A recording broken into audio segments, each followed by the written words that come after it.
Découvrez la magie du Walt Disney World Resort en Floride avec des offres spéciales limitées sur les forfaits séjours et billets dans certains hôtels Disney. Communiquez avec Voyage Enchanté au voyageenchanté.com pour une soumission gratuite et pour réserver vos vacances au Walt Disney World.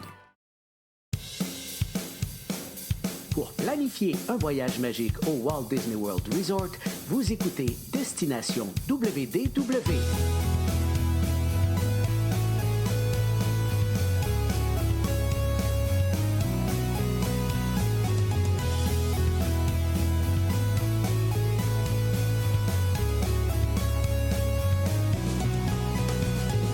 Et voici votre animateur et ami personnel de Mickey, Jean-Philippe Paré.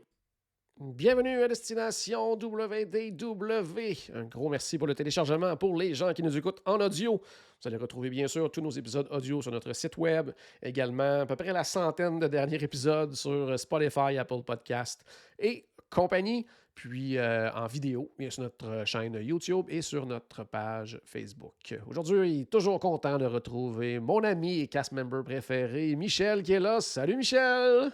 Hey, salut Jean-Philippe et salut tout le monde qui sont là et à l'approche des fêtes puis la fin de notre série bientôt, il reste à peine 2-3 épisodes. Je suis vraiment content de vous retrouver. C'est vraiment, c'est trippant, c'est le fun.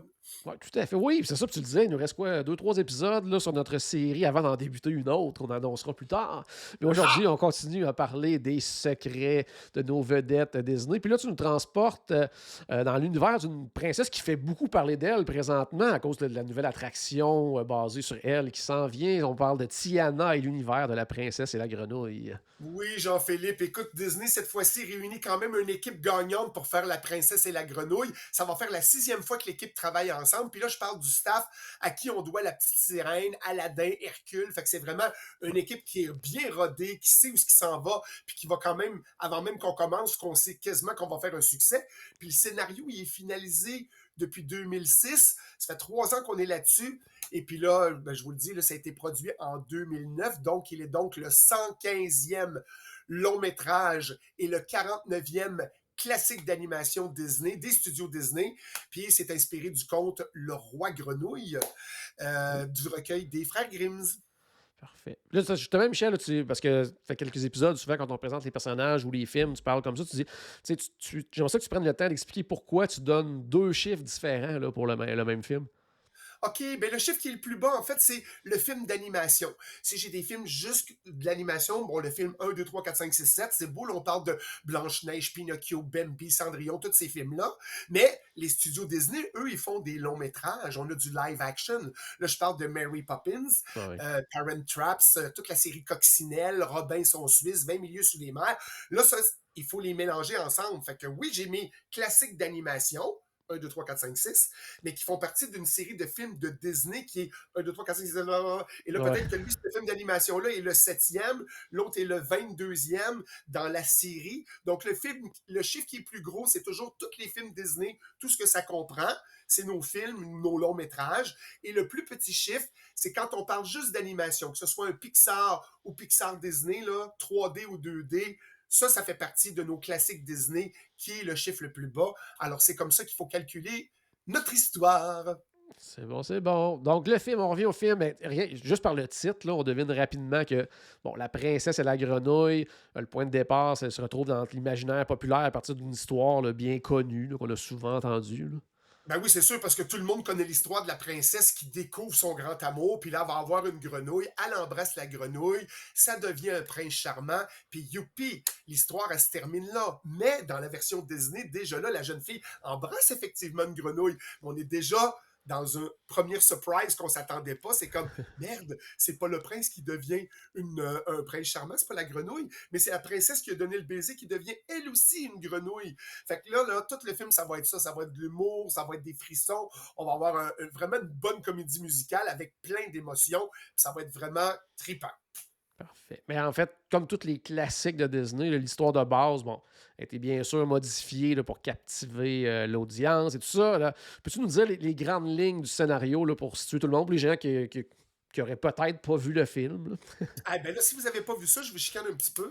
C'est vraiment un bon classique Disney, vous devez aller voir ça. Tiana, c'est la jeune fille de la Nouvelle-Orléans. Elle a un rêve en tête. Son papa vient de trépasser, puis elle aimerait ça avoir un restaurant de luxe. Donc, elle veut travailler fort dans le film, réaliser son rêve d'avoir son restaurant. On a Naveen qui est effectivement un prince. Il est transformé en grenouille par le docteur Facilier, c'est qui est un sorcier adepte de la magie noire. Et pour briser le sort, comme dans l'original, on veut donner un baiser d'amour véritable, mais sauf que Naveen et Tiana se rencontrent dans un bal. C'est un bal qui est organisé par son amie Charlotte, parce que c'est son anniversaire. Et finalement, il demande un service. Tu peux-tu me donner un baiser, me devenir un prince?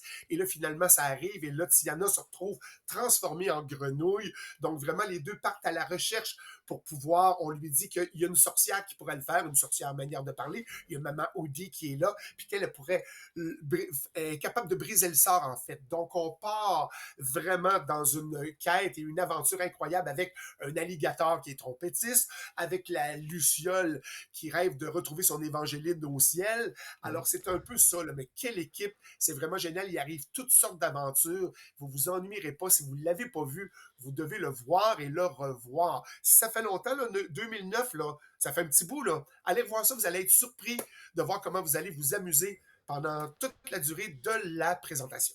Super. On reste dans le domaine des mathématiques, là, parce que là, Tiana devient une nouvelle princesse Disney.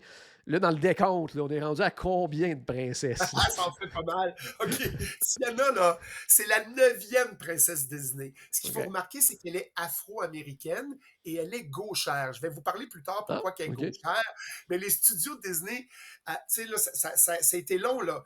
La dernière héroïne de film qu'on avait d'une espèce de princesse, c'était quand même dans un film de 1998. On parle de Moulin. Et en passant, Moulin aussi était gauchère. Mais il a fallu attendre 10 ans avant que Tiana reprenne le flambeau des princesses, parce que là, on avait une lignée de princesses. Là, c'est sûr qu'on avait la fabrique des princesses, puis là, Disney voulait remettre ce flambeau-là, vraiment dire, il faut remettre en place les princesses, mais Tiana et Charlotte, pour qu'on puisse comprendre qu'on veut mettre vraiment en premier plan les princesses, quand Tiana commence le film, on lui raconte une histoire. Elle est avec Charlotte, sont petites toutes les deux, c'est la maman de Tiana qui fait vraiment la lecture, et on parle de princesse, et en arrière, vous voyez des modèles de robes, et c'est des vrais modèles qu'on voulait mettre à Cendrillon, mais qui n'ont pas été retenus. C'est comme, ouais, ce design-là, on ne le mettra pas à Cendrillon et tout ça. Fait qu'on a vraiment tout mis une ambiance de princesse au départ pour que les gens en arrière-plan et vraiment au premier plan comprennent qu'on voulait remettre les princesses vraiment parce que c'est quand même une filiation qui est claire. Le Disney, il faut redorer le blason. Il faut vraiment dire, Disney, c'est des princesses. En voici une autre. Puis, il faut savoir aussi qu'avec ce film d'animation-là, ben, Disney donne enfin naissance à une nouveauté. Puis la nouveauté, c'est quoi? Ça vient de la couleur. Tiana est donc la première et la seule princesse afro-américaine. Puis là, il ne faut pas faire de lien avec Barack Obama, parce que si vous comptez l'histoire, en 2009, qui devient premier président des États-Unis? Barack Obama, la première princesse Disney afro-américaine, 2009 aussi, Tiana. Les deux arrivent en même temps. Mais là, Disney se défend quand même en disant hey, arrêtez, c'est vraiment un addon que c'est arrivé ça, parce que nous, notre scénario était prêt en 2006. Barack Obama a été élu 44e président des États-Unis en 2009. Oui, les deux sont afro-américains. On a une peau similaire pour les deux, mais c'est vraiment une coïncidence. Puis, mais là, écoute, quand on a su que Tiana allait être une afro-américaine, c'est comme, oh mon Dieu, là, toutes les chanteuses voulaient devenir Tiana. Fait que, avez-vous quelqu'un pour la voix? Vous devez vraiment prendre quelqu'un de couleur pour chanter Tiana. Alors, c'est moi qui veux le faire. Fait que là, Disney n'avait même pas fait d'audition. Tout le monde appelait au studio pour dire « Je veux être Tiana ». Finalement, qui on a pris, c'est Anika Noni Rose. Si tu regardes le film The Dream Girls, on l'a connue là-dedans, et c'est elle qu'on a pris pour interpréter la voix de Tiana qui a été choisie. Puis pour l'anecdote que j'ai dit au début, c'est que Anika Noni Rose, elle est gauchère. Puis elle a dit une petite affaire de diva, si ça serait cute, là, vous êtes en train de faire l'animation, moi je fais la voix, moi je suis gauchère, puis là vous allez comme m'étudier en faisant le personnage, ce serait cute. Tiana pourrait-tu être gauchère? C'était pas prévu au départ, puis on fait « Oh, c'est mignon comme tout », puis vu qu'on va faire les designs suite aux personnages qui vont bouger, allons-y donc. Tiana sera également gauchère. Alors, c'est pour la seule et unique raison qu'elle est gauchère. Il n'y avait pas de raison précise, sauf que l'interprète féminin qui chante, qui donne sa voix à Tiana, est gauchère elle-même. Parfait. Puis avec toutes les années qui ont passé justement entre la dernière princesse et la nouvelle, donc même si Tiana est une princesse Disney, est-ce qu'il y a une différence au niveau, tu sais, du caractère là, avec les premières princesses, là? Ben là, oui, on a fait du chemin depuis Blanche-Neige, ça c'est Oui. sûr. Dans le cas de Tiana, c'est comme nos héroïnes animées, tu sais, c'est comme, il y a eu de l'évolution à cause des décennies parce que écoute, la princesse qui est comme en péril, comme Blanche-Neige, là, nos princesses sont plus en péril. Nos princesses, maintenant, prennent leur destin en main, puis dire non, c'est moi qui va décider. Tu sais, plus tard, on en a d'autres princesses, on parle de Mérida qui a dit hey, je veux pas me marier, j'en veux pas. Elsa qui dit non, il n'y en aura pas de prince, c'est Ouais. terminé. Alors, ils prennent leur destin en main, puis ils font vraiment ce que les autres veulent faire.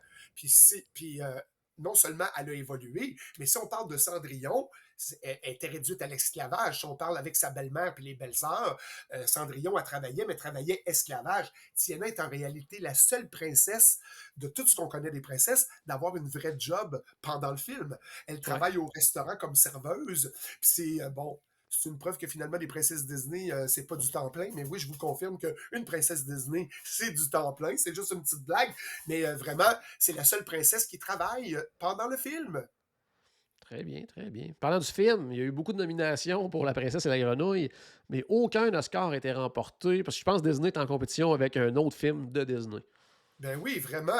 Parce que là, vu qu'on fait juste de l'animation, on n'a pas besoin de Pixar. On fait vraiment du 2D, donc Pixar n'a pas besoin de mettre son 3D. Mais en même temps, il y a le film là-haut de l'autre côté que Ah, ouais. Pixar fait, donc ils n'ont pas besoin des animateurs de Disney pour faire ça. Donc Disney Pixar présente deux films aux Oscars, un qui est produit juste dans les studios Disney et un juste dans les studios Pixar, mais ils sont combinés ensemble. Mais c'est là-haut qui a remporté Ouais. le meilleur film aux Oscars cette année-là.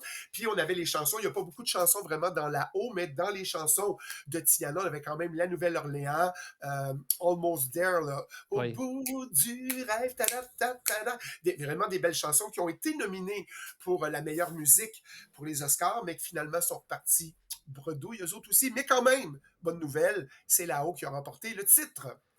Tu viens d'en parler justement, puis les puristes aiment souvent ça quand Disney font ça, mais ça faisait longtemps qu'ils ne l'avaient pas fait. Donc, est-ce que les studios y avaient douté à l'époque avant de se lancer dans un film d'animation 2D, là, parce que je pense que le dernier remontait à quelques années avant, là. Hey, vraiment, là, on a douté vraiment parce que le dernier qu'on avait fait, c'était en 2004. Puis là, on parle d'un flop monumental. Là, la ferme se rebelle. Oh Tous les boy, animaux oui. qui sont de la ferme, là. Ouais. Écoute, je peux même pas vous parler de l'histoire et des personnages. Moi aussi, j'ai mis ça aux oubliettes. Puis un échec monumental avec Cusco aussi, là, qui est un prince de. Oublions ça, mais c'est une sortie désastreuse, les deux. Fait que là, c'est comme, oh, attends une minute, là. Si ça fonctionne pas, les 2D, deux films ensuite, je pense que c'est plus une bonne réponse, le 2D. Là. Le monde n'aime plus ça. On va Ouais. oublier ça. Donc, on avait décidé d'arrêter les activités 2D chez Disney. Mais avec La Princesse et la Grenouille, les studios Disney, c'est comme, hey, ça va être un succès. On va renouer avec le succès.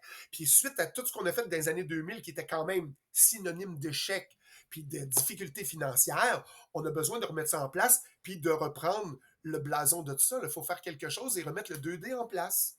Ouais. Je pense même que, à moins que je me trompe, là, que c'était un dirigeant de Pixar qui avait convaincu les gens de chez Disney en défendant vraiment là, l'esprit là, du 2D, là. Ah ah!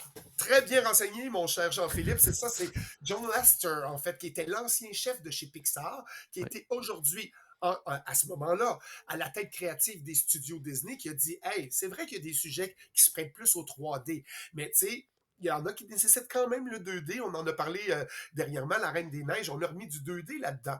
Puis lui, il adore les deux. Fait que quand il est arrivé au studio, il a fait OK, la première décision que je vais faire, c'est comme vous pouvez pas vous couper de vos racines et de un, ça n'a pas de sens. Puis on va refaire du 2D, mais on va prendre le temps de bien le faire. Qu'est-ce qui fait que ça pogne plus? C'est pas, tu sais, là, faut faire attention. Mais là, on nous disait tout le temps, comment on dit ça? La, la, pas le CA, mais la haute direction, les Ok, dirigeants de ouais. la haute direction, eux autres, ils ont essayé de faire croire à tout le monde que c'est comme, ouais, bon, on va arrêter le 2D parce que ça rapporte pas d'argent, parce que les spectateurs, ils veulent plus du 3D, mais c'est faux. Et Laster disait ça aussi. Je suis pas d'accord. C'est pas le médium qui fait la qualité et le succès du film, c'est l'histoire. Si tu as une Ouais. bonne histoire, puis il y a un bon suivi, que ce soit en 2D ou en 3D, les gens vont être captivés par l'histoire. Puis avec ce film-là, La princesse et la grenouille, ben c'est comme tous les dessins ont été faits à la main. C'est sûr que ça n'a pas gagné un Oscar, mais vraiment, vous connaissez Pixar, Disney, qu'on travaille en équipe. C'est la première fois qu'on a dit, bon, on va se mettre de chaque côté. On voulait pas être en compétition avec l'autre, mais on voulait faire un succès 2D puis un succès 3D. Bon, il y en a juste un qui a remporté un Oscar, mais les deux films, si on parle de là-haut, ça a Ouais. été un succès aussi. Fait que les Oui. deux ont été un succès. Fait que dans la tradition, comment je dirais bien ça? C'est juste qu'il fallait comme étudier tout ça pour qu'on reste fidèle à l'histoire, mais c'est l'histoire qui fait le succès du film, peu importe le médium.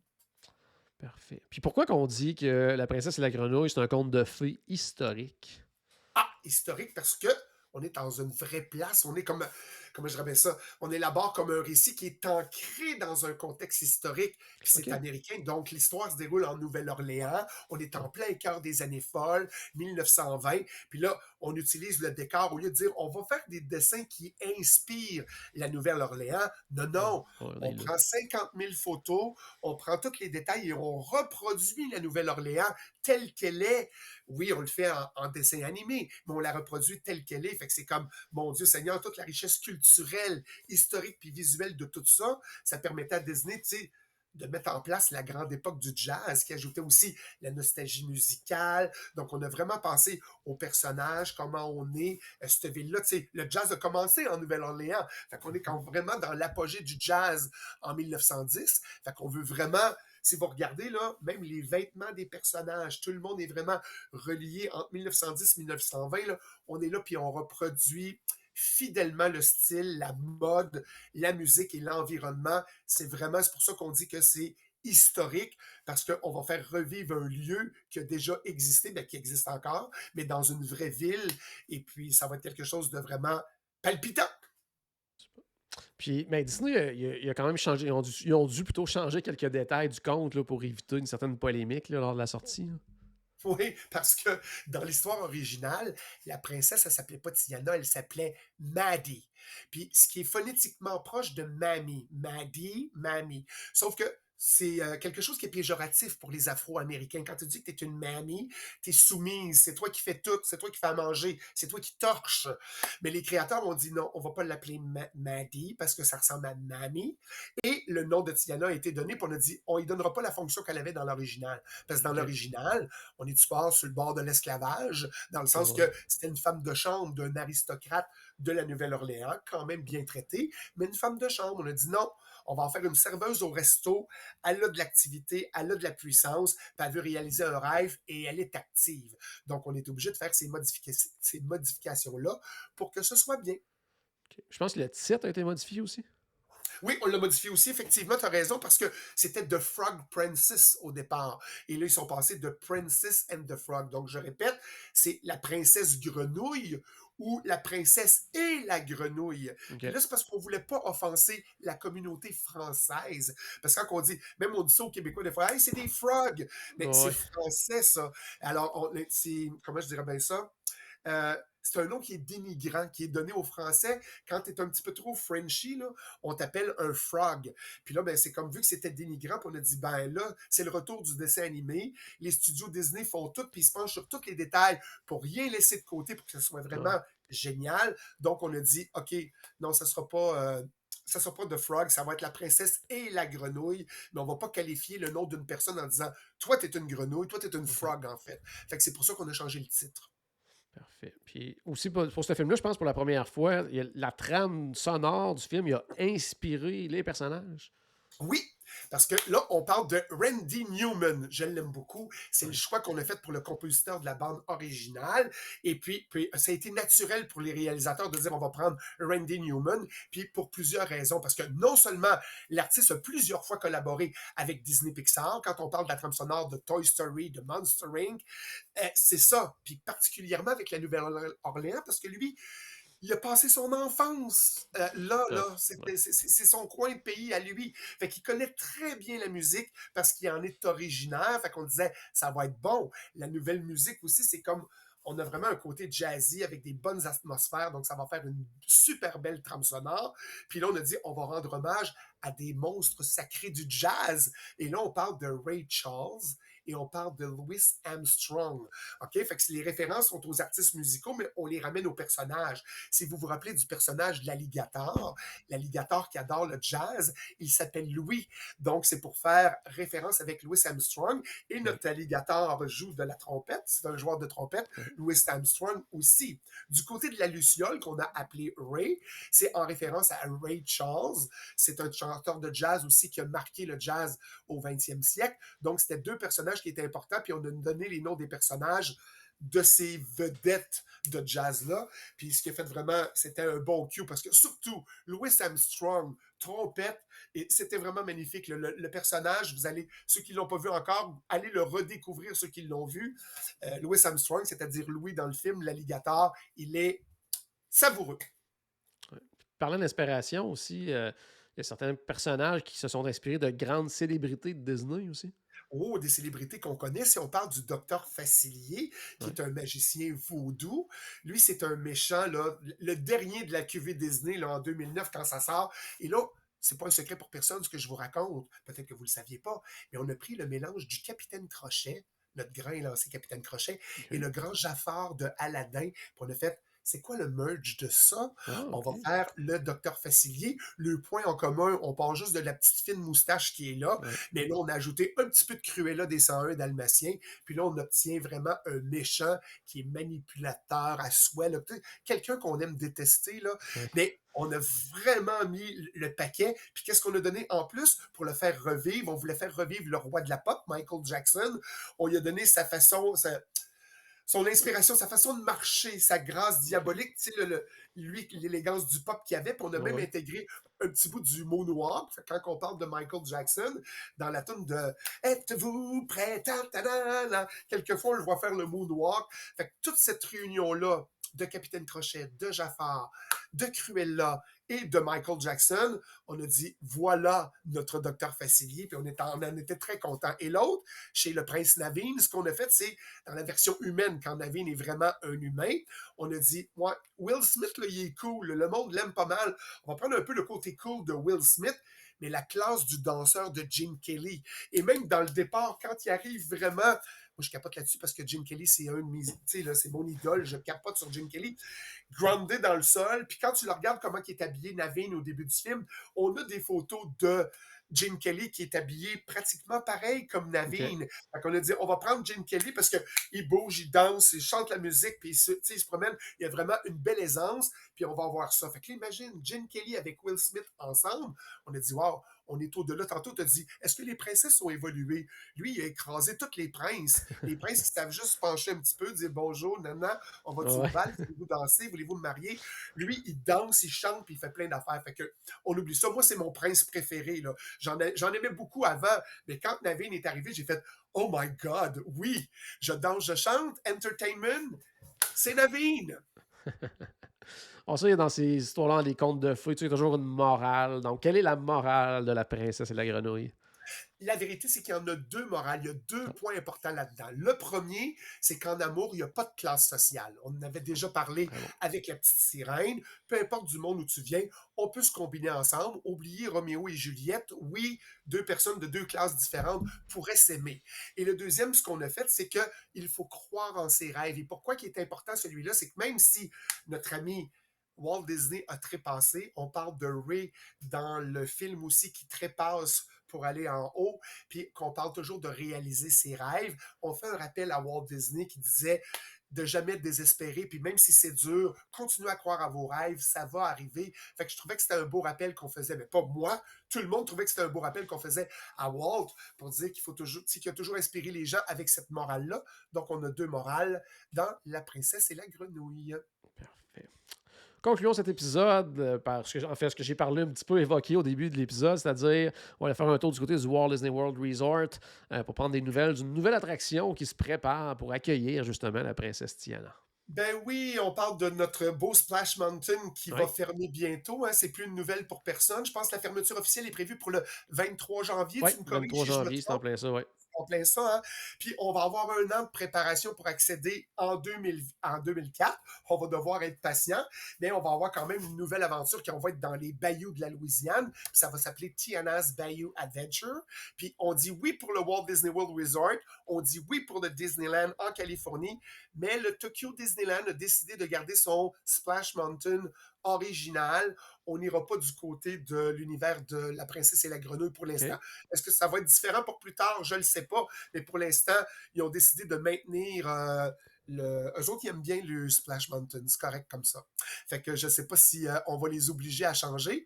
Mais si vous voulez faire une ride de Splash Mountain, vous allez devoir vous diriger vers Tokyo Disneyland. Mais c'est ça.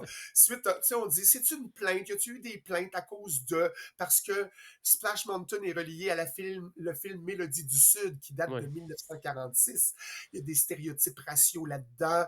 Énormément. En fait, Splash Mountain, c'est juste la partie animée du film. Parce que oui, c'est un live action mélangé avec des personnages, sauf que c'est juste la partie animée qu'on a mis là-dedans. Puis là, on sait que la nouvelle aventure va commencer quand tu écoutes le film. Le dernier baiser du film, notre aventure... Là, je m'en allais dire, notre aventure de Splash Mountain va commencer. Faut que j'arrête de dire Splash Mountain.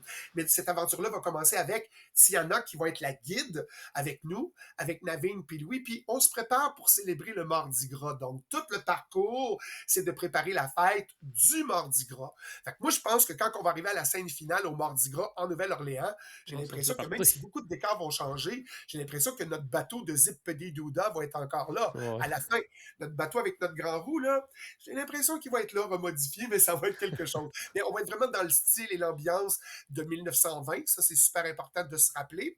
Puis, pour ceux qui sont mordus, là, vous devez savoir que là, la montagne, en fait, c'est que ça va devenir une mine de sel qui abrite le Tiana's Food, en fait, qui était relié au restaurant, parce qu'elle, en 1927, avec son Tiana's Palace, elle a un restaurant qui fait beaucoup d'argent, puis finalement, elle se procure la mine de sel à côté. Et puis, les gens disent, bon, vous devez vous attendre à plein de surprises parce que Mama Oodie va être là pour déclencher des effets spéciaux à l'intérieur de la ride. On a une autre scène aussi qui nous a été dévoilée dans l'attraction, c'est qu'on va parcourir le bayou en compagnie de Luciole. Fait qu'il va y avoir plein de petits points lumineux, j'imagine, puis on va se promener dans le bayou. Puis on va découvrir certainement des nouveaux amis. On dit qu'il va y avoir des ratons laveurs, des tortues, plein de personnages qui vont être là, mais qui vont avoir des instruments faits avec des objets naturels trouvés dans le bayou, puis ils se sont fait des instruments de musique avec ça.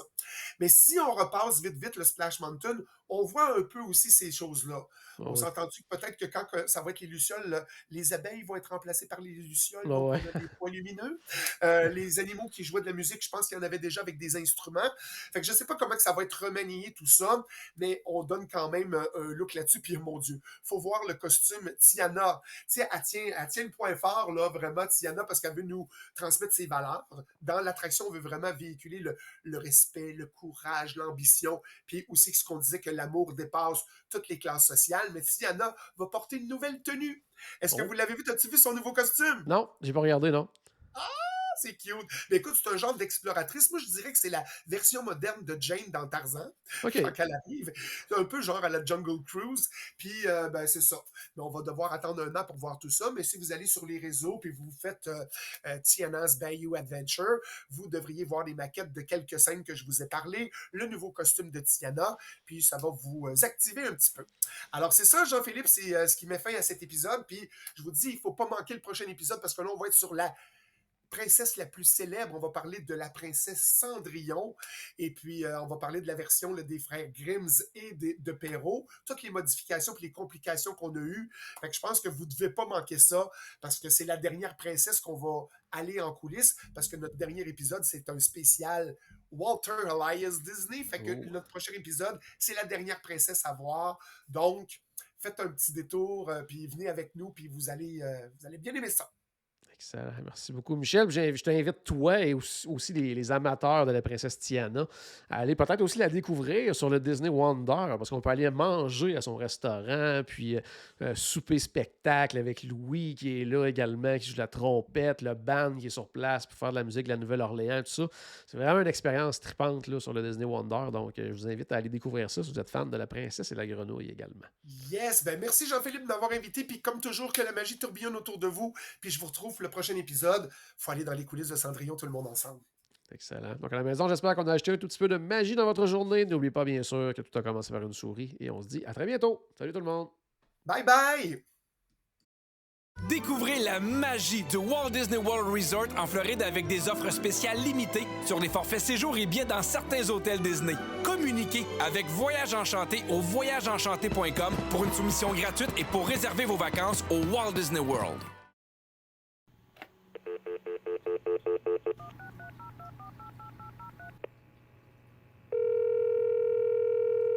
Bonjour, c'était Destination WDW.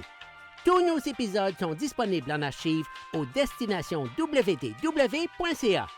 Saviez-vous que vous pouvez nous aider en vous abonnant à notre page Facebook, à notre chaîne YouTube ou en partageant nos épisodes sur vos réseaux sociaux? Ça vous coûte pas une christie de scène et ça nous fait encore plus plaisir qu'une délicieuse Mickey Bar. Pensez-y!